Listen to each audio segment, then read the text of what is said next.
अब 30 मिनट में देखते हैं 33 जिलों की खबरें फटाफट अंदाज में।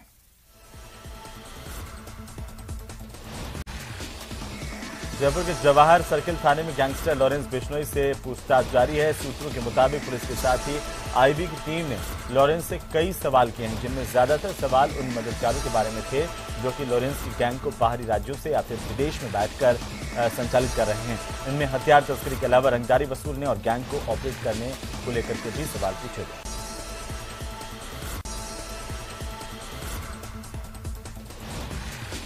लंबे समय से जिस एआईसीसी सदस्यों की लिस्ट की राह लोग देख रहे थे, वो लिस्ट अब जारी हो चुकी है। लिस्ट में सत्ता के साथ संगठन को भी पूरी तरह से प्राथमिकता दी गई है। इस लिस्ट में ज्यादातर पीसीसी सदस्यों को शामिल किया गया है। पीसीसी अध्यक्ष गोविंद सिंह डोटासरा अपने पदाधिकारियों के साथ चारों अग्रणी संगठनों के अध्यक्षों को भी एआईसीसी सदस्य बनाने में कामयाब रहे हैं। पीसीसी में नवनियुक्त एआईसीसी सदस्यों का स्वागत किया गया। इस सूची में मुझ जैसे साधारण कार्यकर्ताओं को जगह मिली। मैं आदरणीय गोविंद सिंह डोटासरा जी, प्रदेश अध्यक्ष, उनका बहुत बहुत आभारी हूँ। माननीय मुख्यमंत्री अशोक गहलोत जी का बहुत बहुत आभार प्रकट करता हूँ और शीर्ष नेतृत्व का आभार प्रकट करता हूँ कि कार्यकर्ताओं को जगह देकर और हमें काम करने का एक अवसर दिया। हम उनकी उम्मीदों पर खरा उतरने का पूरा प्रयास करें। अंकों के बदले असमत मांगने वाले आरटीयू के डर्टी प्रोफेसर गिरीश परमार के साथ ही आरोपी छात्रा अर्पित अग्रवाल और आरोपी छात्रा ईशा के खिलाफ कोर्ट में आज चालान पेश किया गया। एसआईटी की टीम ने 3 आरोपियों के गुनाहों की जानकारी चालान के तौर पर 4200 पेज के रूप में कोर्ट में पेश की। कोर्ट में आज आखिरकार एसआईटी ने चालान पेश किया।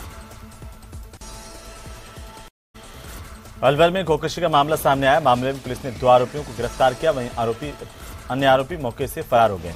मामला जिले के तिजारा थाना इलाके के जरोली गांव का है, जहां पर एक ढाणी में गोकशी की जा रही थी। इसकी सूचना मिलने पर पुलिस मौके पर पहुंची और आरोपियों के ठिकानों पर दबिश देकर उन्हें गिरफ्तार किया गया। 2 अन्य आरोपी मौके से भाग चुके। अलवर में युवक पर लाठी डंडों से जानलेवा हमला करने की खबर मिली है। पीड़ित युवक गुरमीत पर कुछ दबंग युवकों ने लाठी डंडों से जानलेवा हमला किया, जिससे उसके पैर में फ्रैक्चर हो गया। इससे उसकी कमर और शरीर के अन्य अंगों में भी गहरी चोटें आई हैं। इसे सामान्य अस्पताल में भर्ती किया गया, जहां पर इसका इलाज जारी है। बताया जा रहा है कि घायल युवक स्नैक बेचने का काम करता था। जी, वो नशा वशा बेचते हैं। उन्होंने मुझे बेदर्दी से मारा है और अकेले को देख के मारा है और धोखे से मारा था। पीछे से एक लठ मारा जो अभी तक निशान है। मेरी राड मारी थी, जिससे मैं एकदम से बेहोश हो गया। फिर उन्होंने बेहोशी में मेरे को मारते चले गए। बेमतलब में मारा है, कोई लेना नहीं उनसे, कोई देना नहीं। मेरा आते रहते हैं वो, कभी कभी बस्ती की साइड में मारी। वो समैक बेचते हैं, धंधा उनका समैक ड्रग्स बेचने का। उधर बांसवाड़ा के डांगपाड़ा गांव में एक अज्ञात ट्रक ने बाइक को टक्कर मारी, जिससे युवक के पैर में चोट लगी है। इसे उपचार के लिए एमजी अस्पताल ले जाया गया। बांसवाड़ा की ग्राम पंचायत बोरवट के किसानों ने जिला कलेक्टर को ज्ञापन दिया। किसानों ने ज्ञापन में कहा कि अंतिम छोर तक पानी नहीं पहुंचने से फसलों को काफी नुकसान हो रहा है। बारां और कोटा जिले के पास देर रात को बड़ा हादसा हुआ, जिस पर जमकर हंगामा हुआ। दरअसल परवन की नदी पर बनी पुलिया पर 2 बाइक आपस में टकराई। इससे एक बाइक सवार बाइक समेत नदी में गिर गया, जिसके बाद स्थानीय लोगों ने जमकर बवाल काटा। साथ ही गुस्साए लोगों ने करीब 3 घंटे तक बारां झालावाड़ मेगा हाईवे को जाम कर दिया और प्रशासन पर लापरवाही के आरोप लगाए। एक्सीडेंट आज का मामला है। बीच में सड़क निकले हुए हैं, बीच में खड्डे पड़े हुए हैं, तो खड्डों को बचाने के चक्कर में दोनों के एक्सीडेंट होगी और उसमें से उलल के वो नीचे गिर और एक का पैर कोई स्थानीय प्रशासन नहीं है, जो भी आए प्रशासन आश्वासन देकर भाई कल से खड्डे का काम चालू हो जाएगा, ये पुलिया रिपेयर हो जाएगी, हम अभी उड़ जाएगी। कल कोई बहन का भाई बचेगा, किसी का बाप बचेगा, किसी की बेटी बचेगी। आज वो जो उसमें गिरा ना, उसकी बेटी कूदने के लिए तैयार थी, उसको बचाने वाला तक नहीं मिला यहाँ पे सर।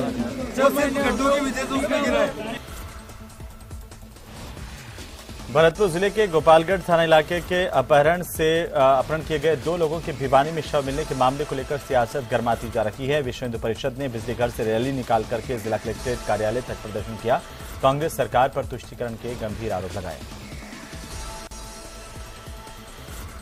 भीलवाड़ा में एक दामाद ने अपने ससुराल में तोड़फोड़ की और बेजुबान पशुओं को भी नहीं बख्शा। दामाद ने घर के पास ही में नोहरे में आग लगा दी। इसके चलते 5 मवेशी जिंदा जल गए। पीड़ित परिजनों ने आरोपी के खिलाफ केस दर्ज करवाया।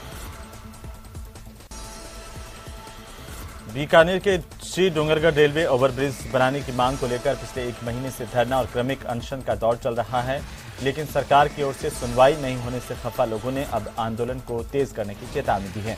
वहीं धरना स्थल पर सरकार की सद्बुद्धि के लिए सुंदरकांड के पाठ का आयोजन किया गया। आज 30वें दिन सुंदरकांड के पाठ और करवाए हैं। वो इसलिए करवाए हैं, क्या पता हनुमान जी की दृष्टि अशोक जी गहलोत पे पड़ जाए और उनमें सद्बुद्धि आ जाए और ये धरना विकराल रूप धारण करने से पहले ये काम वो कर दें। वरना अगर वो ये सोच रहे हैं, मैं बार बार ये वार्निंग दे चुके हैं हम, कि हम अगर लोकतांत्रिक तरीके से बैठे हैं तो हम भारतीय संविधान की इज्जत करते हैं, मान सम्मान करते हैं। हम हमारे क्षेत्र में कोई भी तरह का उपद्रव या किसी को नुकसान हो ऐसा हम कुछ करना नहीं चाहते, लेकिन ये हिट कर रहे हैं हमें। मुख्यमंत्री अशोक गहलोत की ओर से बजट में 30,000 सफाई कर्मचारियों की भर्ती की घोषणा को जल्द पूरा किए जाने की मांग को लेकर बूंदी में सड़कों पर उतरे वाल्मीकि समाज के युवकों ने जिला कलेक्ट्रेट पर जोरदार प्रदर्शन किया। आपके कार्यकाल में ही भर्ती हो। दूसरी बात, वाल्मीकि समाज को ही इसमें प्राथमिकता दी जाए। आप पूर्व में भी जान चुके हैं कि 2018 वाली भर्ती में गैर वाल्मीकि समाज के जो लोग लगाए गए थे वो न तो काम करते हैं और डेपुटेशन पे कई और जगह ट्रांसफ़र कर चले जाते हैं, जिससे कि सफाई व्यवस्था चरमरा जाती है। इसलिए हमें हाथ जोड़कर मैं मुख्यमंत्री जी से निवेदन करूंगा कि आने वाली भर्ती में आपके कार्यकाल में ही हो और वाल्मीकि समाज को इसमें प्राथमिकता मिले, ताकि आपका जो स्वच्छ भारत अभियान है वो ऊंचाई की ओर छू सके। चित्तौड़गढ़ में विद्युत विभाग में सतर्कता में कार्यरत एक व्यक्ति के विरुद्ध झूठी शिकायत के आधार पर कार्रवाई करने और प्रताड़ित करने को लेकर डाक महासभा के तत्वावधान में जिला कलेक्टर को ज्ञापन सौंपकर कार्रवाई की मांग की गई। चूरू जिले के तारानगर में सोमवार को एक एक्सयूवी वाहन से युवक के अपहरण के बाद एसपी राजेश मीणा के निर्देश पर जिले भर में ए श्रेणी की हथियारबंद नाकाबंदी करवाई गई और इस दौरान लोगों ने जल्द से जल्द गाड़ी बरामदगी की मांग की है। बीजेपी सांसद जसकौर मीणा दौसा कलेक्ट्रेट पहुंची और यहां पर जिला विकास समन्वय और निगरानी समिति की बैठक ली। इस बैठक में जिला कलेक्टर कमर चौधरी समेत जिले के कई अधिकारी मौजूद रहे। इस दौरान बैठक में सांसद जसकौर मीणा ने केंद्र सरकार की 42 योजनाओं की समीक्षा की। ये दिशा कमेटी की बैठक है। भारत सरकार की योजनाओं को लगभग 42 योजनाएं ऐसी हैं जो स्टेट गवर्नमेंट के थ्रू क्रियान्वित की जाती हैं। उनकी त्रैमासिक समीक्षा के ये सिलसिला है और इसी के दौरान आज हमने ये दिशा कमेटी की बैठक रखी। तो चलिए खबरों फिलहाल